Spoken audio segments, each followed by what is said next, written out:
जय श्री कृष्ण। राधे राधे। आइए सुनते हैं कामदा एकादशी व्रत कथा, पूजन विधि एवं आरती।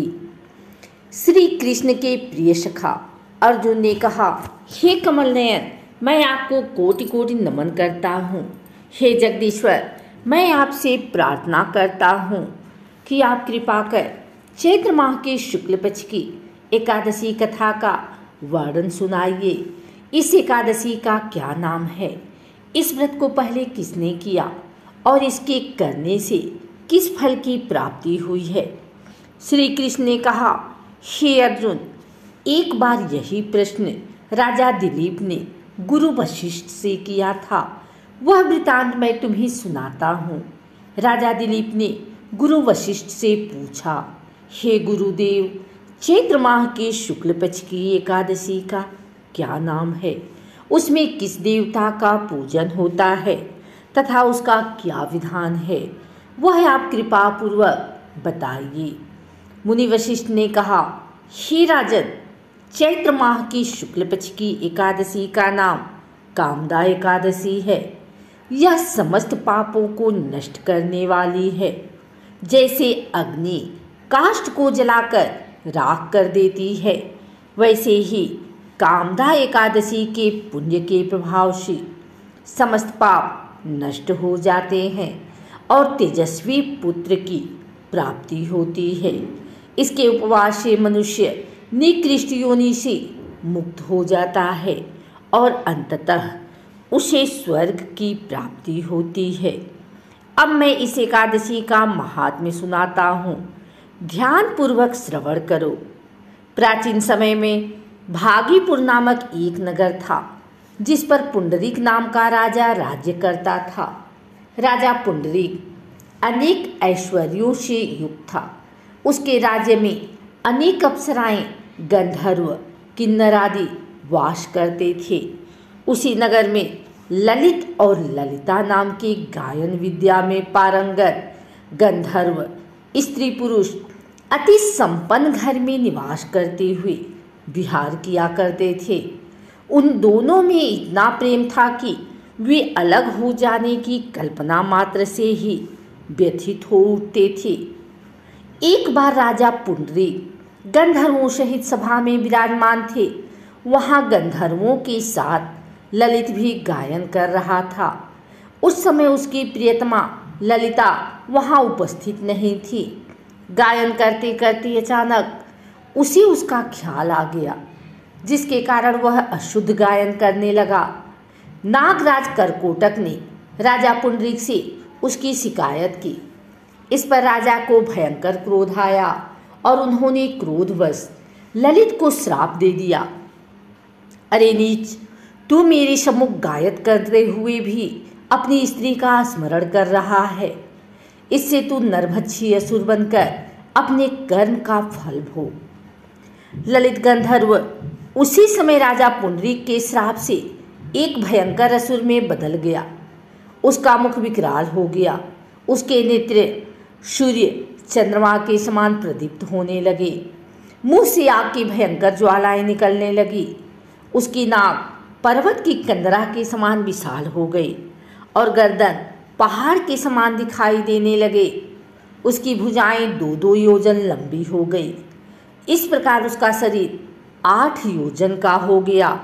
इस तरह राक्षस बन जाने पर वह अनेक दुख भोगने लगा। अपने प्रियतम ललित का ऐसा हाल होने पर ललिता अथाह दुख से व्यथित हो उठी। वह अपने पति के उद्धार के लिए विचार करने लगी कि मैं कहाँ जाऊं और क्या करूं, किस जतन से अपने पति को इस नरक तुल्य कष्ट से मुक्त कराऊं। राक्षस बना ललित घोर वनों में रहते हुए अनेक प्रकार के पाप करने लगा। उसकी स्त्री ललिता भी उसके पीछे पीछे जाती और उसकी हालत देखकर विलाप करने लगती।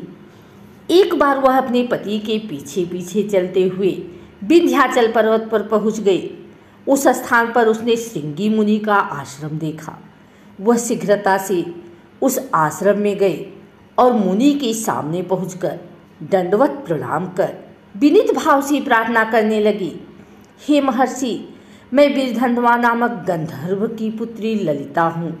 मेरा पति राजा पुंडरीक के श्राप से एक भयंकर असुर बन गया है। उससे मुझे अपार दुख हो रहा है। अपने पति के कष्ट के कारण मैं बहुत दुखी हूँ। हे मुनि श्रेष्ठ, कृपा करके आप उसे राक्षस योनि से मुक्ति का कोई उत्तम उपाय बताएं।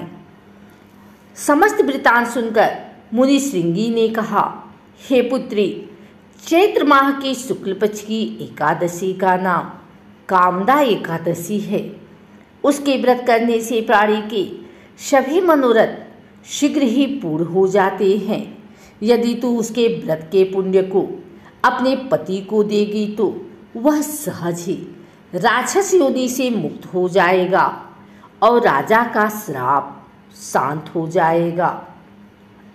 ऋषि के कहे अनुसार ललिता ने श्रद्धापूर्वक व्रत किया और द्वादशी के दिन ब्राह्मणों के समक्ष अपने व्रत का फल अपने पति को दे दिया और ईश्वर से प्रार्थना करने लगी, हे प्रभु, मैंने जो यह उपवास किया है उसका फल मेरे पतिदेव को मिले, जिससे उनकी राक्षस योनि से शीघ्र ही मुक्ति हो जाए।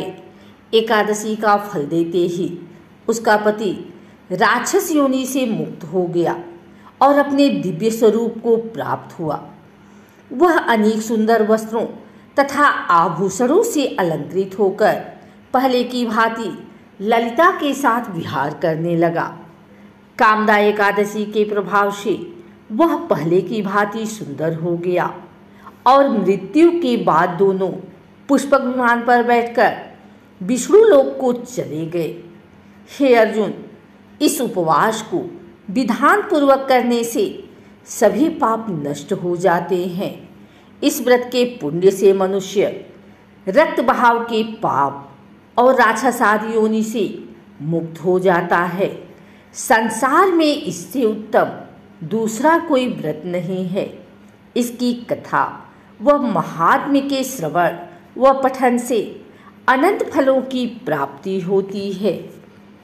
प्राणी अपने सुखों का चिंतन करे, यह बुरा नहीं है, किंतु समय असमय ऐसा चिंतन प्राणी को उसके दायित्वों से विमुख कर देता है, जिससे उसे भयंकर कष्ट भोगने पड़ते हैं।